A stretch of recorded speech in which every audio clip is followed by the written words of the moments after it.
Hi, everybody. Welcome. It is Ian, Jacob, and Craig Bailey from HubSpot. How are you, Craig? I'm really well, Ian. And we want to talk about, in this little episode, is should you be creating content on your own sites? And you probably want to know what drove this question is an article that we saw from Rand Fishkin. Isn't that right, Craig? That's right, on his Spark Toro blog. And it talked about the incentives to publish no longer reward web's creators. So we wanted to pick a few things out of here and talk to you guys about it, but you can see this article and we'll come back to how we can utilize this in a sense with HubSpot. Yeah, I think it's worth mentioning, and it's a good article to read from Rand, but the context for this is he raises the question that because so many content channels, whether they're social or community-based, are reducing the exposure that your content gets, especially if you're trying to link to a blog post or something like that, that it's almost like, well, I get no exposure anymore on these platforms. Twitter and Facebook and LinkedIn, they kind of punish anything that tries to share a link that goes off platform because they don't want you going off platform. Communities are the same, Discord and Reddit, they kind of vote them down. So is it even worth it? So that's the good question to ask. Of course, organic being the elephant in the room, we know there's so many ads at the top of Google these days. It's like, oh, my article's kind of like 3 scrolls before I even see it. Is it even worth it? So that's the, I guess, the context for this little chat that we're having. All right. So what are some of the things that we picked up from the article and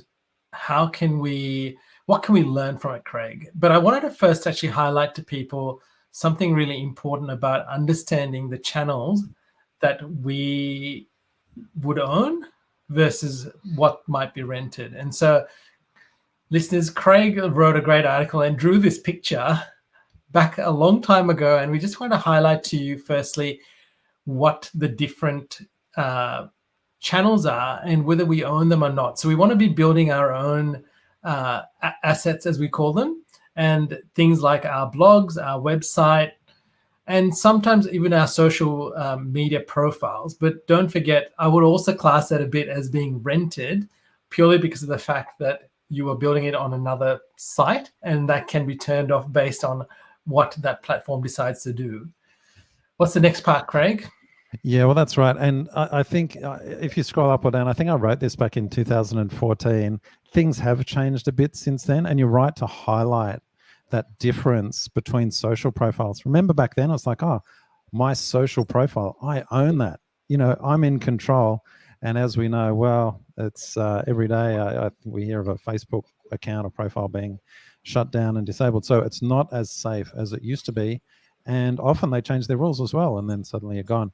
Worth also highlighting that, you know, sometimes even web hosting, unless you own a hosting company, you could lose your website. We saw that in the US recently. However, the point is, owned is essentially something you control versus paid, where you're paying someone else to promote it, and then earned, which is where other people actually endorse you. So that could be customers or could be reviews. That's a good example.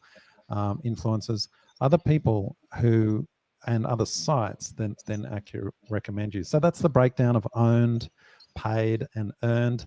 And you're right, rented land, which I guess is social profiles these days, kind of could be across all of them in a sense. But having that, I guess that top level distinction is helpful. So one of the things that I want to highlight from the article that Rand had written was that to be careful, to carefully decide your content strategy and keep it simple, to say the least, and understand what channels and formats you don't want to target. And that's a really big thing. Understanding what channels your audience is on is a really key aspect to having this content strategy work well for you. What is the second one, Craig? So look, I think once you decide, so you make a decision that's well-informed, and we're going to talk about what well-informed means in a second when we jump into some HubSpot reports, because you need to actually know based on analytics. So Rand's article is, should we even bother? Well, the first thing we need to do is measure. We need to dive into analytics. We'll do that in a second. But then it's around continual testing. So create regularly, and also with high value. I mean, this kind of goes without saying these days. You need to be writing high value content. The fluff and patter stuff of years ago no longer cuts it. So if you're kind of making despairing decisions based on fluff content, then you're kind of on the back foot from the start.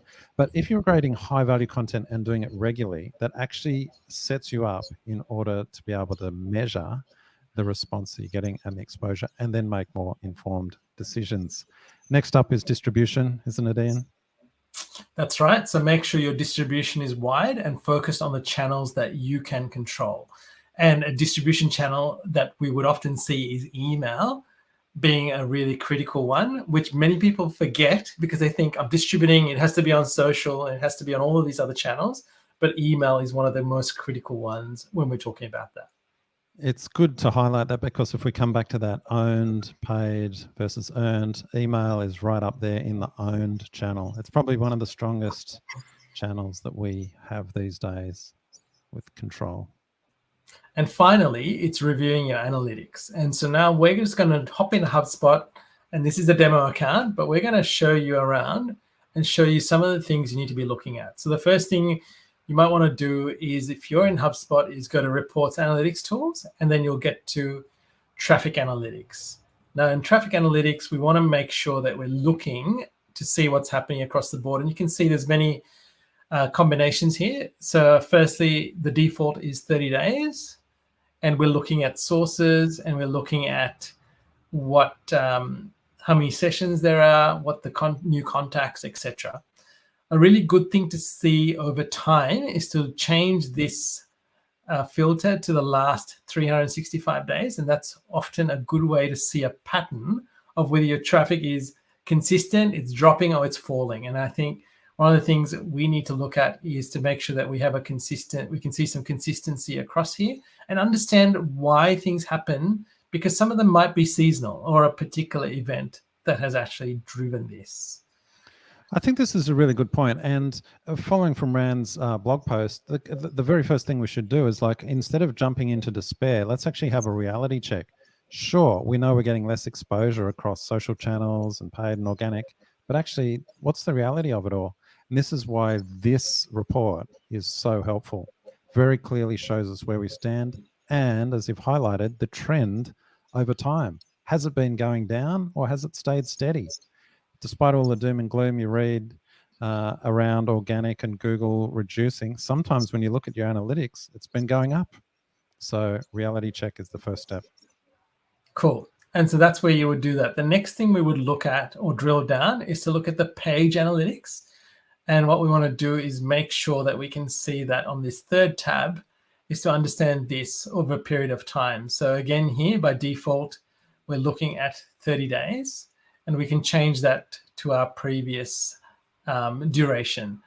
One thing I do want to highlight down here is having a look at the content type that's actually getting the traffic. So here we can see landing page. This is a knowledge article. And if you want to filter this down, you can do so at the top here in terms of understanding, is it a blog post, is it a website page? And so do that to understand what's going on. And why is this important, Craig? I think this is so useful because let's say you saw an overall drop across all your pages. You might thinking, yeah, it's right.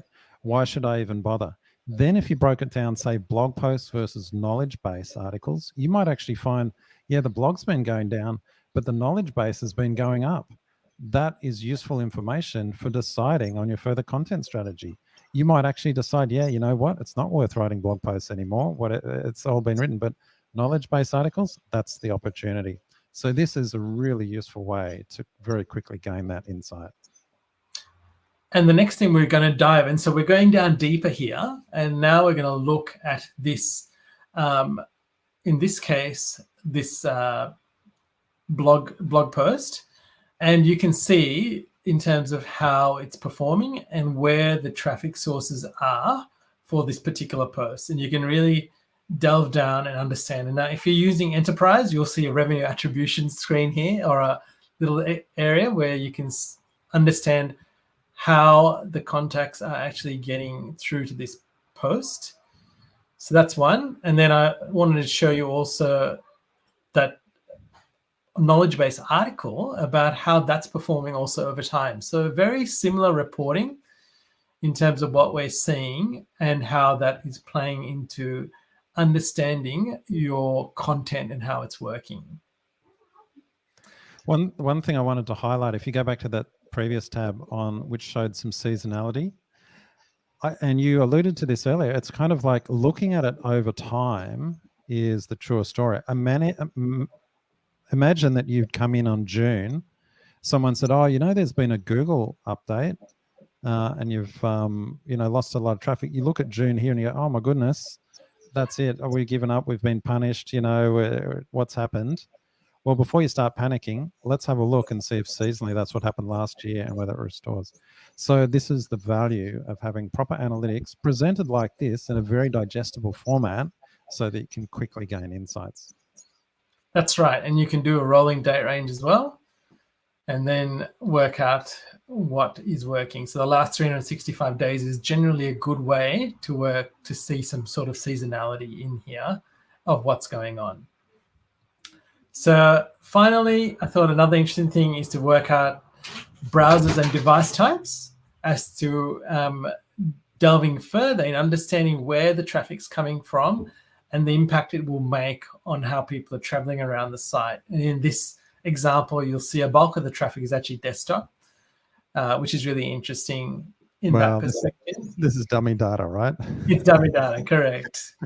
Actually, I have seen some sites like that, but yeah, unusual. Normally it's correct. And then even the browsers that are using. One of the things with this report that might uncover things for you is if the particular browser is showing a higher rate, a higher bounce rate than the others, it might be time to actually look and understand why that's happening. There might be something particular happening on that browser that is causing that to happen. And you could very easily see that in this report within the system. Actually, do you see that back on the device type listing? Because that'd be interesting there, if mobile versus desktop. Yeah, you can see that here. Bounce rate, yeah. Oh, well, yeah. Data's pretty similar. It'd be interesting if you saw a much higher bounce rate on mobile, for example. It'd be indicative of perhaps page layout design not being as useful an experience on mobile. Correct. And listeners, if you haven't seen already, there are many ways to slice and dice this information. We can look at the contact to conversion rate in this graph. We can look at new contacts. Customer conversion rate is another one to look at. And also bounce rate over time, which here has stayed pretty consistent, which is not a great bounce rate if we're looking at it. Now, Craig, next question people are going to ask is, what is a good bounce rate? Like, where is the benchmark? The answer to that question is always, it depends. Depends on the industry, depends on where they're coming from, depends on the type of page they're going to. So I try to avoid giving blanket statements when I don't know the industry content or device. But you're right to highlight that, well, 80% is high. Is that bad? Not necessarily, especially if a lot of traffic's coming from social to a blog post. They're just internet snacking during their lunch break. It's probably perfectly acceptable. If it's going to a report that then has further pages and they're not continuing on to other pages, well, maybe it's pretty bad. Case by case, it depends. Well, everybody, I hope you've enjoyed this session about, is it important to create content on your own site? And if you do need help with that, Craig and myself will be more than happy to help you out. So please reach out to us at hubshots.com. Until next time, catch you later, Craig. Catch you later, Ian.